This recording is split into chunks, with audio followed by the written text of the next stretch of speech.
Hello दोस्तों, कैसे हैं आप सब। वेलकम टू एलएलबी स्टूडेंट अड्डा। आज हम इंडियन कॉन्स्टिट्यूशन के एक बहुत ही पावरफुल और इम्पॉर्टेंट टॉपिक को डाइसेक्ट करने वाले हैं, अमेंडमेंट्स एंड इमरजेंसी प्रोविजंस।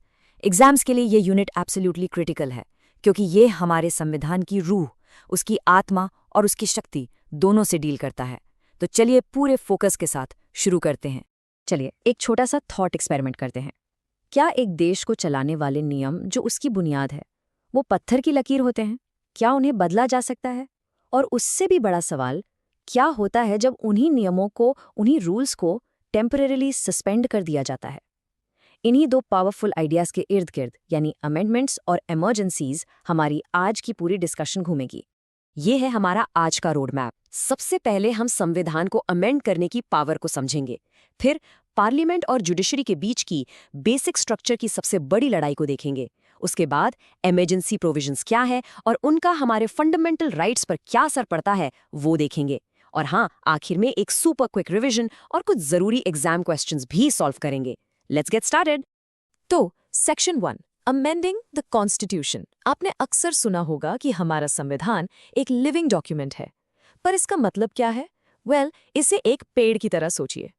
इसकी जड़ें यानी इसके कोर प्रिंसिपल्स बहुत मजबूत हैं, रिजिड हैं, लेकिन इसकी शाखाएं यानी इसके लॉज समय के साथ बदलती हैं, फैलती हैं, फ्लेक्सिबल हैं। यही रिजिडिटी और फ्लेक्सिबिलिटी का बैलेंस इसे जिंदा रखता है और रेलेवेंट बनाता है। तो ये कॉन्स्टिट्यूशनल अमेंडमेंट आखिर होता क्या है? बिल्कुल सिंपल शब्दों में, ये संविधान के ओरिजिनल टेक्स्ट में किया गया एक फॉर्मल यानी कि एक औपचारिक बदलाव है, और ये पावर पार्लियामेंट को मिलती है आर्टिकल 368 से। लेकिन यहाँ एक टर्म पर ध्यान दीजिए, कॉन्स्टिट्यूएंट पावर। इसे पार्लियामेंट की नॉर्मल लेजिस्लेटिव पावर से बिल्कुल कंफ्यूज मत करना। देखिए, लेजिस्लेटिव पावर से देश के लिए आम कानून बनते हैं, जैसे ट्रैफिक रूल्स, लेकिन कॉन्स्टिट्यूएंट पावर से उस कानून की किताब को ही बदला जाता है। It's the power to rewrite the rule book itself. अब देखते हैं कि ये रूल बुक बदलने के 3 तरीके क्या हैं। पहला है सिंपल मेजॉरिटी। इसमें सदन में मौजूद और वोट करने वाले सदस्यों के 50% से ज्यादा की जरूरत होती है। ये सबसे आसान है और आर्टिकल 368 के दायरे से बाहर है। दूसरा है स्पेशल मेजॉरिटी। अब इसको ध्यान से समझिए। इसमें 2 कंडीशंस हैं। पहली, सदन की टोटल स्ट्रेंथ का 50%, और दूसरी, मौजूद और वोट करने वालों का 2/3 मेजॉरिटी। दोनों पूरी होनी चाहिए। और तीसरा, सबसे tough, special majority plus state ratification. इसमें स्पेशल मेजॉरिटी के साथ साथ कम से कम आधे यानी 50% स्टेट्स की विधानसभाओं का अप्रूवल भी जरूरी है। और यहाँ आप इन मेथड्स के एग्जाम्पल्स देख सकते हैं। देखिए, सिंपल मेजॉरिटी छोटे मोटे फ्लेक्सिबल चेंजेस के लिए है, जैसे नए स्टेट्स बनाना या एमपीज की सैलरी डिसाइड करना, जबकि स्पेशल मेजॉरिटी संविधान के कोर हिस्सों के लिए, जैसे कि हमारे फंडामेंटल राइट्स या डीएसपी के लिए इस्तेमाल होती है। और जब बात पूरे देश के फेडरल ढांचे पर आती है, जैसे प्रेसिडेंट का इलेक्शन या सुप्रीम कोर्ट हाई कोर्ट की पावर्स, तब स्टेट्स का अप्रूवल भी जरूरी हो जाता है। दोस्तों, ये स्लाइड आपके नोट्स के लिए गोल्ड माइन है। इसका स्क्रीनशॉट अभी के अभी ले लीजिए। तो हमने ये तो समझ लिया कि संविधान को अमेंड करने के तरीके क्या हैं, लेकिन इससे एक बहुत बड़ा सवाल खड़ा हुआ। ये शक्ति, ये पावर आखिर है किसके पास और कितनी? इसी सवाल ने जन्म दिया इंडियन लीगल हिस्ट्री के सबसे बड़े ड्रामा को, द बेसिक स्ट्रक्चर बैटल। ये पार्लियामेंट और जुडिशरी के बीच एक 25 साल लंबी कशमकश थी, एक टग ऑफ वॉर थी, जिसका सवाल एक ही था, संविधान का असली रक्षक कौन है? और इस पूरी बहस का, उस पूरी लड़ाई का सेंट्रल क्वेश्चन बस ये था, क्या पार्लियामेंट के पास संविधान का कोई भी हिस्सा, यहाँ तक कि हमारे मौलिक अधिकार यानी फंडामेंटल राइट्स को भी अमेंड करने की अनलिमिटेड, असीमित शक्ति है? सोचिए, इसी एक सवाल ने इंडियन लीगल हिस्ट्री के सबसे बड़े और लैंडमार्क केसेस को जन्म दिया। इस टाइमलाइन को देखिए, ये पूरी कहानी बताती है। 1951 में शंकरी प्रसाद केस में सुप्रीम कोर्ट ने कहा, हाँ, पार्लियामेंट सुप्रीम है, वो फंडामेंटल राइट्स बदल सकती है। फिर 16 साल बाद 1967 में गोलकनाथ केस में कोर्ट ने अपना ही फैसला पलट दिया और कहा, नहीं, फंडामेंटल राइट्स सर्वोच्च हैं, पार्लियामेंट उन्हें हाथ भी नहीं लगा सकती। इससे कॉन्स्टिट्यूशनल क्राइसिस पैदा हो गया। और फिर आया 1973 का ऐतिहासिक केशवानंदा भारती केस, जिसमें कोर्ट ने एक बैलेंस बनाया। सुप्रीम कोर्ट ने कहा कि पार्लियामेंट सब कुछ अमेंड कर सकती है, लेकिन संविधान के बेसिक स्ट्रक्चर यानी बुनियादी ढांचे को नहीं। और 1980 में मिनर्वा मिल्स केस ने इस डॉक्ट्रिन पर पक्की मोहर लगा दी। तो आखिर ये बेसिक स्ट्रक्चर डॉक्ट्रिन है क्या?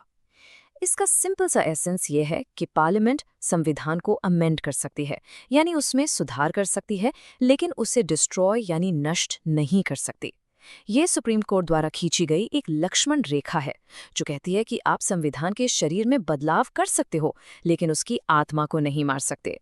तो है आत्मा, यानी बेसिक स्ट्रक्चर में क्या क्या शामिल है। जैसा कि आप इस स्लाइड में देख सकते हैं, इसकी जड़ें हैं चीजें जैसे कॉन्स्टिट्यूशन की supremacy, secularism, federalism, judicial review और एक डेमोक्रेटिक गवर्नमेंट।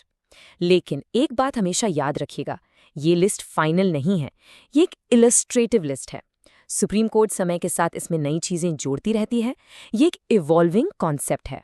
चलिए अब इस यूनिट के दूसरे हिस्से पर आते हैं, इमरजेंसी। दोस्तों, इमरजेंसी प्रोविजंस देश के लिए एक ढाल भी हैं और एक तलवार भी। ये एक्स्ट्रा ऑर्डिनरी पावर्स हैं जो देश को एक्स्ट्रा ऑर्डिनरी सिचुएशंस से बचाने के लिए डिज़ाइन की गई हैं, जब देश की एकता, अखंडता और सुरक्षा को खतरा हो। हमारे संविधान में 3 तरह की इमरजेंसी है। पहली, नेशनल इमरजेंसी, आर्टिकल 352, जो युद्ध, बाहरी आक्रमण या आर्म्ड रिबिलियन यानी सशस्त्र विद्रोह के ग्राउंड्स पर लगाई जाती है। दूसरी, स्टेट इमरजेंसी, या जिसे हम आम भाषा में प्रेसिडेंट्स रूल कहते हैं, आर्टिकल 356, जब किसी स्टेट में कॉन्स्टिट्यूशनल मशीनरी फेल हो जाती है। और तीसरी, फाइनेंशियल इमरजेंसी, आर्टिकल 360, जब देश की फाइनेंशियल स्टेबिलिटी को खतरा हो। और एक इंटरेस्टिंग फैक्ट ये है कि फाइनेंशियल इमरजेंसी आज तक भारत में कभी डिक्लेयर नहीं की गई है। आर्टिकल 356 यानी प्रेसिडेंट्स रूल काफी कंट्रोवर्शियल रहा है। क्यों? क्योंकि इसका मिसयूज करके कई बार स्टेट गवर्नमेंट्स को आर्बिट्रेरली डिसमिस किया गया। इसी मिसयूज को रोकने के लिए सुप्रीम कोर्ट का एक लैंडमार्क फैसला आया, एसआर बोम्मई केस। इस केस का ये कोर्ट सब कुछ कह देता है। असेंबली का फ्लोर ही मेजॉरिटी का एक लौता टेस्ट है।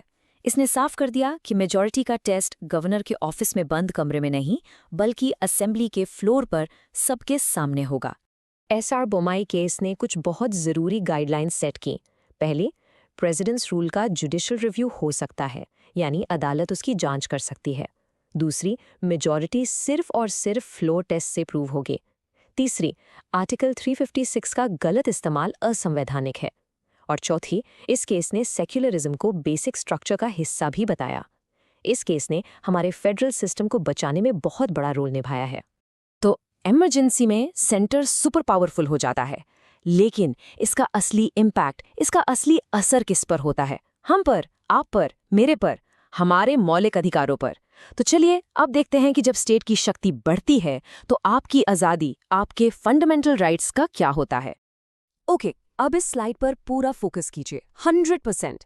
ये एग्जाम का एक फेवरेट क्वेश्चन है, आर्टिकल 358 और 359 में डिफरेंस। सोचिए, आर्टिकल 358 एक ऑटोमेटिक स्विच है। जैसे ही वॉर या एक्सटर्नल अग्रेशन की वजह से इमरजेंसी लगती है, आर्टिकल 19, जिसमें 6 फ्रीडम्स है, अपने आप ऑटोमेटिकली सस्पेंड हो जाता है। जबकि आर्टिकल 359 एक मैनुअल प्रोसेस है। इसके लिए प्रेसिडेंट को एक स्पेसिफिक ऑर्डर निकालना पड़ता है, और ये आर्टिकल 20 और 21 को छोड़कर बाकी फंडामेंटल राइट्स के एनफोर्समेंट को, यानी उनके लिए कोर्ट जाने के अधिकार को रोकता है। ये अंतर बहुत बहुत जरूरी है। लेकिन एक वक्त था जब ये सुरक्षा कवच नहीं था। 1976 का एडीएम जबलपुर केस, जिसे हेबियस कॉर्पस केस भी कहते हैं, भारतीय न्यायपालिका का एक काला अध्याय माना जाता है। इस केस में सुप्रीम कोर्ट ने कहा कि इमरजेंसी के दौरान एक नागरिक के पास right to life and liberty के लिए अदालत जाने का भी अधिकार नहीं है। Can you imagine? लेकिन उस अंधेरे के बाद एक नई सुबह हुई। पार्लियामेंट ने उस गलती को सुधारा। 44 अमेंडमेंट एक्ट 1978 पास किया गया। इस अमेंडमेंट ने साफ कर दिया कि चाहे कुछ भी हो जाए, कोई भी इमरजेंसी लगे, आर्टिकल 20 और आर्टिकल 21 यानी right to life and personal liberty को कभी भी सस्पेंड नहीं किया जा सकता।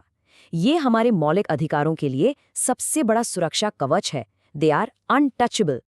चलिए, अब तक जो भी पढ़ा है उसे 30 सेकंड्स में बुलेट स्पीड से रिवाइज करते हैं। Ready? Let's go. Point number 1, हमारा संविधान रिजिडिटी और फ्लेक्सिबिलिटी का मिक्सचर है, जिसके लिए 3 अलग अलग अमेंडमेंट मेथड्स हैं, simple, special and special plus states. Point number 2, parliament सब कुछ अमेंड कर सकती है सिवाय बेसिक स्ट्रक्चर के। ये केशवानंदा भारती केस का फैसला था।